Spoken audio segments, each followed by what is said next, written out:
and welcome to South to North, coming to you from Wits University in Johannesburg. Have you ever seen or experienced something that felt real but didn't quite make sense? A miracle, perhaps, a ghost, or something you can't even put into words? If so, you're actually not alone. Millions of people say they've had a supernatural experience, and the phenomenon goes back as long as mankind itself. On today's show, we're going to talk about healing, traditional medicine, and ancient cultural customs. In other words, the kind of stuff scientists can't explain, the world of spirits and juju. My first guest is NOKULINDA MKHIZE. She's a South African traditional healer, or in our custom, she's known as a SANGOMA. Welcome, NOKULINDA. I understand as a SANGOMA, I must greet you, I must say Thokoza. Thokoza Gogo. Thokoza Gogo, and we are addressing the ancestor now. Okay. Level with me. I have relatives who are sangomas. Some of them are genuine. Others are just young people who just don't want to find a job. How do we know that you are real? There's no knowing that I'm real, and there's no real telling whether or not a sangoma is legitimate, you know, because people often find themselves ill or without a job or any kind of trauma that they may have experienced in this life. You know, it's modern world, it's difficult to do a lot of things, and Black people particularly are suffering from quite a bit of pain and alienation and senselessness. So you find a lot of people feeling that maybe their misfortune or their poverty or something like that is related to the displeasure of ancestors, and they go to Twasa, which is the process of becoming initiated as a sangoma, hoping that it's going to make their lives better because they're going to appease the ancestors. And, you know, a lot of people go through it, and a lot of people then say they are a sangoma, but there's no real way of knowing because there's no test, there's no SANPS accreditation, there's nothing of that sort. We must just go on You must just trust. be strong and try and, you know, good luck. Often sangomas are confused with witches, the world of witchcraft. What's the difference? Look, there's no difference. I think that maybe we need to look at, you know, how people have come to define izangoma as witches and the use of the term witchcraft as well. You know, we have to look back to perhaps when the first anthropologists arrived on the continent and they see these people supposedly doing strange things, and voodoo and they see bones and they see herbs and they see chanting. And in that Western frame of reference, you know, the only word that they can, you know, attribute to that is a witch, or a witch doctor, or black magic, or magic. But hold on, NOKULINDA. There are instances where this world can be used to harm or to threaten. You'll find when people have a dispute, the one will say, I'm going to consult my sangoma, or what, is it my witch or my sangoma, to get back at you, cast a spell on you. Just explain all of that to me. I think the world of witchcraft is not something that is uniform or specific to izangoma. Human beings are prone to doing bad things to one another with or without the intervention of a practitioner, you know? And it just so happens that it's maybe a common thing, or we're scapegoats or something that people then attribute the negative that people do upon one another to izangoma, just because we happen to have access to the spiritual realm and we're able to use particular powers to affect matter. Talk to me about your calling, because I understand you can't be a sangoma unless you have a calling. Generally, what they mean is that somebody has a gift, whether it's a psychic gift or a clairvoyant gift or a healing gift, and it begins to affect the way that they're able to live their everyday life. So people get ill, people get summoned through dreams, people go and start experiencing what you would call psychotic episodes and, you know, maybe suspected to be schizophrenic or bipolar or something like that. Sometimes amadlozi, which are spirit guides, come to us in this way and they destabilize us. The in our ancestors, waking lives, that is, yes. they communicate with you. They communicate with us in a way that's quite destabilizing. So they cause basically disharmony in your life, Yes, until you respond. Until you respond. And you respond You by? respond by going, well, hopefully they'll lead you to your mentor. You get isolated from your world and you go and you live with the sangoma and you work under them. So you get to understand all these things that are happening to you. You learn how to command particular gifts. You know, you learn to listen and tune in with nature, so you can learn about herbs and medicines. You learn how to divine, and you learn how to channel your abilities, basically. But NOKULINDA, is the perception about amasangoma changing? I'm finding that more and more, in South Africa especially, young, beautiful, business-savvy, technologically savvy women and men are responding to the call, whereas when I was growing up as a child, it was always the elderly, the less educated, who seemed to be getting that call. I think that times are changing. you know, and there has been a return of the ancients because we have, as Black people, African people, been moving, whether consciously or by circumstance, away from our old ways, more towards a westernized way. And there has been a call back to our roots, you know? And so I feel like Amadlozi are less lenient than they used to be before. And I also feel as though maybe young people are also looking for something else because we find that we're not able to, you know, live our lives fully in this world, which doesn't really accept who we are as Black people. It's difficult. You know, you can't articulate your Blackness or your Africanness completely within this Western world and in capitalism and all of that. So I think there's also a thirst in our blood. Is there a conflict or can they live side by side? How do you reconcile the two worlds? As you can see, I did. You know, I can't explain how, because I mean, I was brought up like this. I'm a young, middle-class Black South African. Private school educated. Private school educated. My parents are doctors. I come from privilege. And you're comfortable in that world? And I'm comfortable in that world. But then, as I am comfortable with this world where I throw bones and I have to slaughter for people sometimes and I deal with ancestors, and this is what I do for a living. Do you solve people's problems? No.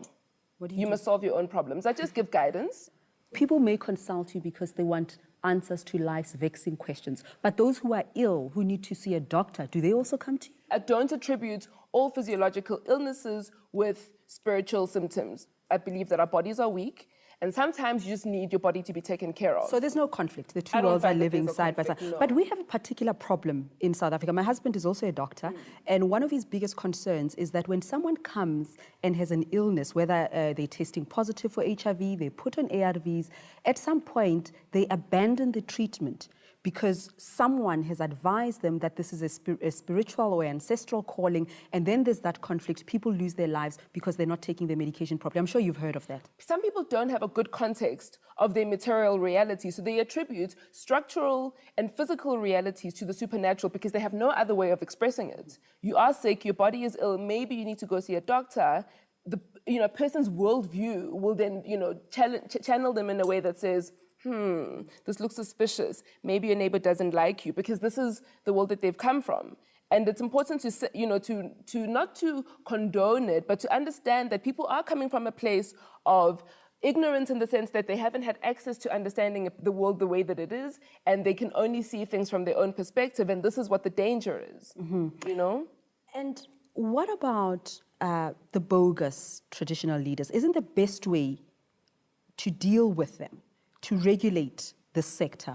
I feel very strongly that regulating SANGOMA is just another way to try and make, the West and rational medicine and all of that Eurocentric perspective the norm.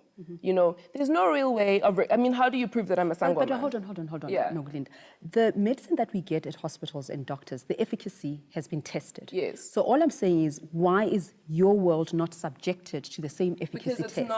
it's not of the same It's not paradigm. of the same world. It's not of the same world. It's not of the same paradigm. It's a completely different way of looking at the world and seeing things and understanding. So to try and impose a Western framework or test to So what an test would African, be appropriate? There is no test that can be appropriate. There's no way of proving. You can take medicinal plants, you can test them in the lab, and you'll know, okay, this tree can treat flu, this and that, because of these pharmacological properties that it has. But there are medicines that are to help people overcome heartbreak, to attract a partner. These kind of things do exist, and there's no rational, empirical way of testing it. I think you've argued your case so well. And our next guest actually believes, he's a medical doctor, and he actually believes that we should lessen our dependence on medicine. We're going to find out more about him.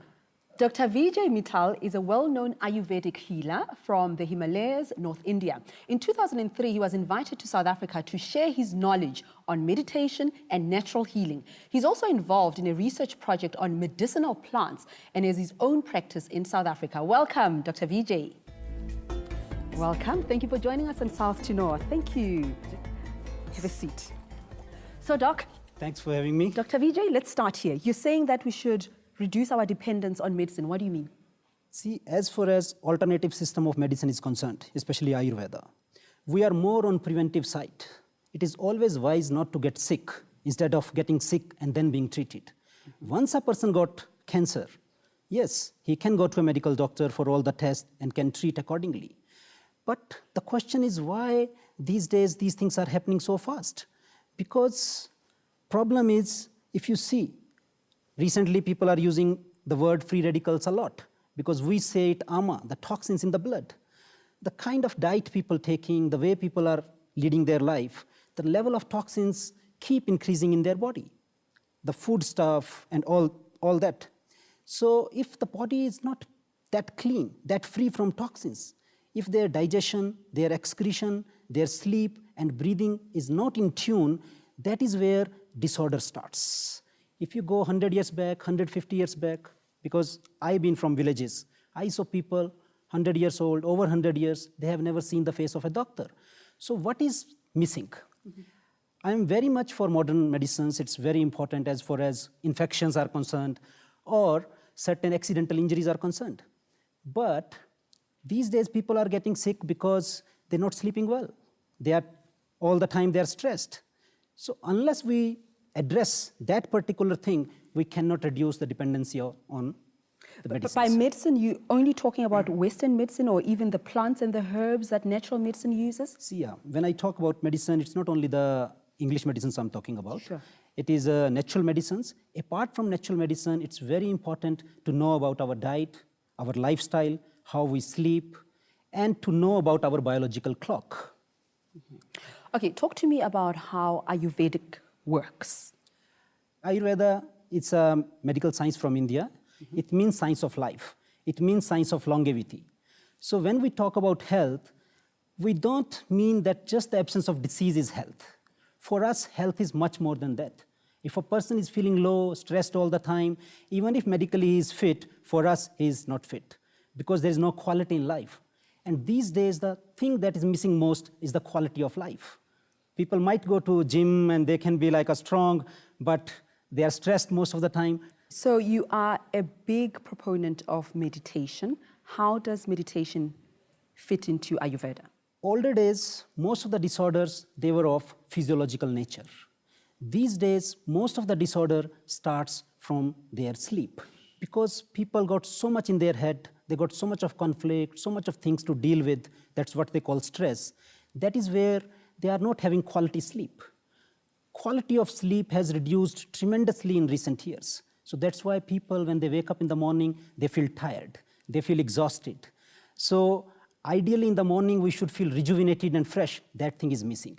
That is where the meditation comes in. Okay. Meditation is a way to induce a balance, a harmony in the body, to make a person so that he is in tune with himself or herself. That will improve sleep. If sleep is improved, half of the problems So we must all will just go to sleep and we'll be healthy. See, again, quality of sleep is important, not the hours, what people think. People So I can sleep sometime- 5 hours and have good quality, or sleep 10 and have... Exactly. That is where the yoga come. In Eastern countries, there are yogis. They hardly sleep in the night 2 hours, 3 hours, 4 hours. But they're so fresh, vibrant, rejuvenated. Because if they go 3 hours, 4, 5 hours sleeps, they are well in tune with themselves. Nothing is happening. That's what we call it dreamless state of mind. NOKULINDA, do you sleep well? Oh my gosh, yes, I do. After you responded to the All calling? my life. What do you think about what VIJAY is saying? I agree very much with what VIJAY says, and I think it's important to understand, the destructive nature of our contemporary society. And it's not just a matter of, like you said, to not be sick that is, that causes quality of life. It is the quality of our health and the quality of our lives. That's what's important. So health is not the absence of illness, like you said. Exactly. Illness, yeah. I spoke to NOKULINDA about the efficacy and the standards to which we must hold traditional medicine. What are your thoughts on that? Because there may be a lot of skeptics who are watching us tonight and saying there's no science to this. See, as far as when we use the word science, 100 years back or 200 years back, if I would have explained to somebody how the cell phone works, he would have told me the same thing, that science can't prove it. What science cannot prove does not necessarily mean that that is not true. Maybe after 100 years, they are able to explain or prove that. So tools, what the science got today, may not be enough to prove that I thing. take your point, but then how do we, lay people, distinguish between the bogus healer and the authentic one? Yeah. Before that, first thing I would like to make a point. Alternative system, when I'm using Ayurveda, is not a competitor to a medical science. Medical science is beautiful. But where we are going to work is that it complements that thing. Because we can reduce the burden on the medical science. by preventing disorders. And when you talk about the bogus healer or the authentic one, there is no as such criteria for that. But fortunately for Ayurveda, we have been regulated, and ours is a university degree. Do you think regulation is important? If you deal with people's lives? Regulation is important. It's very important. But it has to be dealt with certain sensitivity. The moment we use the word regulation and we try to make it everything too scientific, too modern, sometimes too Western, sometimes we kill the very soul. True. Soul. So soul must be there. Like it mustn't be vanished. Can all of us become healers? No. And in your belief? To become a healer, first you need to be in tune with yourself. If I'm not in tune with myself, if I myself not sleeping well, if myself don't know myself well, it's very hard to heal. Well, this has been most fascinating. Let's bring in our third guest, and he's made a wonderful film which was broadcast recently on Al Jazeera's People in Power. It opens a window onto the closed world of ritual circumcision of boys from the 10 million strong Xhosa tribe, of which former South African President Nelson Mandela is the most prominent member. Take a look at this. My name is MAYENZEKE BAZA. I am a Xhosa man. There are 10 million Xhosa people in my country, South Africa. Even in the 21st century, many of our ancient customs remain as strong as ever. All Xhosa boys must be circumcised at a rite of passage known as ukwaluka, which means initiation. At the age of 18, I too was taken to the mountain. Without access to medicine, doctors, or even water to drink, my foreskin was cut off. Only then could I say, Ndeyindoda, I am a man. This tradition is woven into the fabric of our society. What happens on the mountain has always been considered taboo, but in the past 10 years, more than 500 boys are known to have died.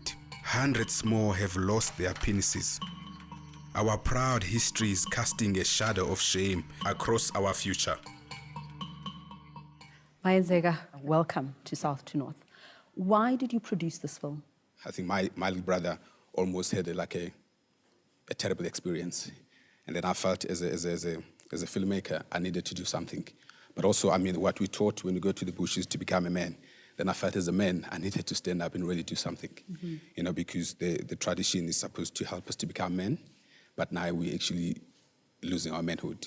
So I actually felt that I needed to do something about it. And take me through your initiation. You went through this process yourself. I know that it is shrouded in secrecy. There are things that you cannot share with me, but that which you can share, did you want to be initiated? I think every young Xhosa boy, when they reach 17 or 18, they all want to become men. Otherwise, you remain an inkwenkwe, young otherwise boy. you remain like a boy, you know, and the society won't kind of really welcome you, you know. I wanted to be circumcised. I wanted to go to the bush, you know. There's lots of really exciting things because you're out there with the other guys, you know. You know, you can play, you can eat a lot of food. So it was an exciting thing for me. But it's not just about the circumcision, is it? There are other rituals and initiation that goes on. You are taught certain customs. Tell us about that. Well, that's what it used to be. I think, honestly, today that has all changed. I think I've had lots of discussion with chiefs, you know, and with some traditional leaders. The whole initiation is supposed to really transform a boy into a man. So when you go to the bush, there's supposed to be men who are supposed to mentor you into being responsible, how to take good care of you. And once you leave there, there's a whole process where, I guess elders come and really talk to you, you know. About what it means about what it means to become a man, that you need to, now you can get married, you need to have kids. Well, I guess you can get married, you need to have kids, and you need to have a house and all those other things. Be responsible. Yeah. Have your views changed about this custom? Personally, I do think they've changed, you know. I do think that as Xhosa people, we need to look at it, that actually it's been compromised. I know it's an ancient tradition, but really I went through it. So, and I can tell you, really, I was not taught anything specifically, something that I was not taught by my dad or my before I went to the bush. So I do think the issue of boys dying, for me, I think any man or any parent, it's sore for me to see young men dying. All in the name of custom. All in the name of custom. And I do think that can be prevented. And how? Are you for regulation? Should it be regulated? There's a lot of myths around it. There's lots of issues. There's a clash between modernity, Western culture encroaching into our custom. You know, I do think it can be regulated. And I think recently, after making the film, when I was talking to some of the chiefs, there are some really certain things that the government is doing to kind of try to regulate because it. What's the point if young boys or young men are losing their lives? And it's been fascinating to me that even though we read story after story of boys in the Eastern Cape dying during this process, many more still want to go, regardless. Someone asked me if I would take my son to the bush, you know? Would you? No, not really. For me, I think where I am today, it doesn't serve any purpose. Your film continues to shed light on this custom. Let's take a look at what could actually go wrong. ANDISIWE MSINDWANA is the first Xhosa mother to speak publicly about the death of her son at initiation school. A hard knock was on my door to say my son is not well. By 10 o'clock or 10:30, my son was gone. He died of septicemia, and furthermore, the postmortem revealed that he had total collapse of all his internal organs. ANDISIWE had made sure that she followed the Department of Health advice to the letter. I mean, this is a boy who just a few days before going to initiation school, I took him to my own private medical practitioner, somewhere in Vincent, who examined him, and he was given a clean bill of health. The boy that I knew is not the kind of boy who would have kept quiet when something was not right. That's why I'm saying in this story, there are missing gaps for me. Last year, 300 boys were hospitalized, and more than 40 are known to have died. I understand that before, the initiation process used to be free, and now the practitioners are charging for it. What can you tell me about it? Well, I guess it comes with the times. You know, we're living in modern times, so everyone wants to make money. So I think, I mean, one of the issues is that to keep boys nice becoming like what do you call it? It's a way for people to make money, you know, to cut. In the olden days, the people used to cut, they used to be remunerated somehow, you know, whether they'll get like a sheep or they'll be getting bread or something for that family. There used to be something that get given to them, rewarded somehow. But today, money is a big deal. You know, you see with old traditions, whether with lobola, everything is about money. So I think that's what's happening. And I suppose it's not so much a reflection on the custom, but a reflection on modern life as well, and our values as human beings. I wonder, your peers, young men your age, do you have this debate around the dinner table? Do they disagree with you? Do they feel that there is value in this initiation process and young boys should continue to go despite what we know now? This, amongst Xhosa people, is a big deal.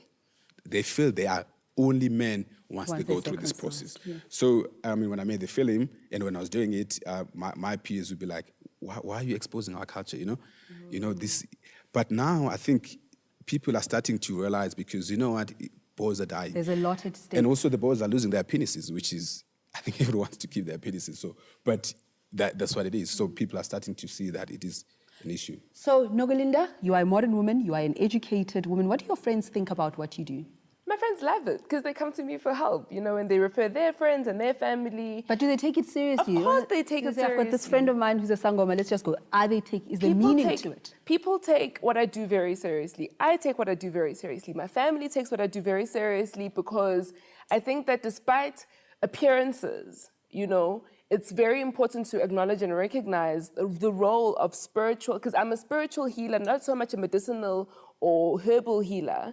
The medicines or the umuti that I do prescribe is for spiritual well-being, not so much physiological well-being. Yeah. Thank you very much. I've really learned so much today, and I think it's opened our eyes, our minds in a very profound way. Thank you all for joining me on South to North. Thank you. Thank you very much. And thanks so much to you for joining me on the show today. You can tweet your questions, comments, and opinions to @AJ South to North, or find us on Facebook. See you next week. Bye-bye.